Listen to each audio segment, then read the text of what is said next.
শীতের সন্ধ্যায় গরম গরম এই বাঁধাকপির পিঠা খেতে কিন্তু অনেক মজা। কিভাবে এত মজার পিঠা বানালাম আজকে আপনাদের কাছে সেই ভিডিওটি শেয়ার করব। তো ডে উইথ মনিরাতে স্বাগত জানাচ্ছি, আমি মনিরা। তো পিঠা বানানোর জন্য আমি একটা বাঁধাকপি নিয়েছি, আর এটা এখন সুন্দর করে কুচি কুচি করে কেটে নিলাম।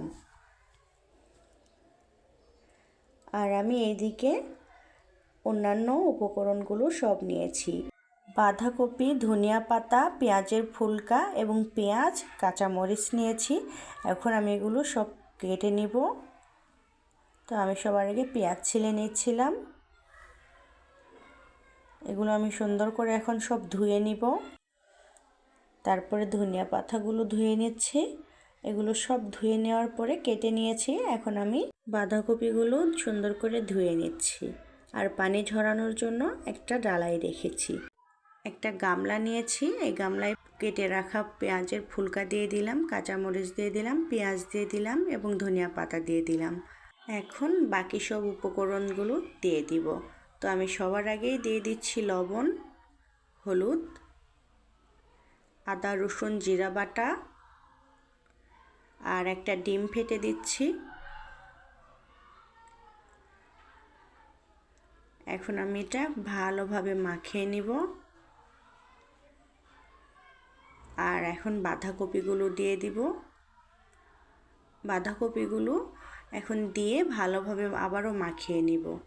বাঁধাকপি কিন্তু অনেক শক্ত আছে। এখন বাঁধাকপিগুলো নরম হওয়ার জন্য আমি সামান্য পরিমাণে চালের গুঁড়া দিয়ে দিলাম।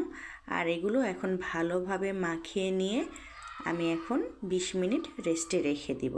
তো 20 মিনিট পরে ফিরে আসছি।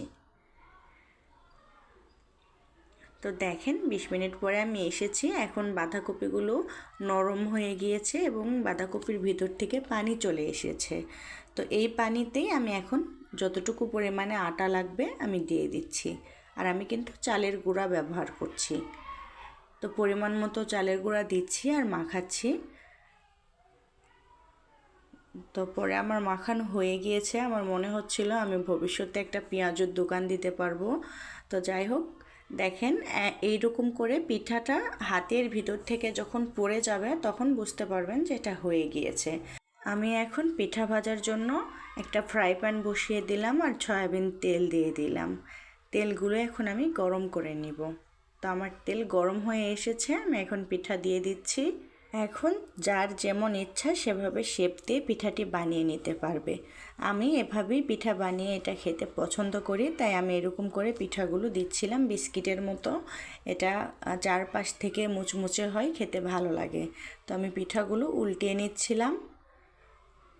উল্টিয়ে পাল্টে দুপাশ সুন্দর করে ব্রাউন কালার করে ভেজে আমার পিঠা কমপ্লিট হয়ে গিয়েছে।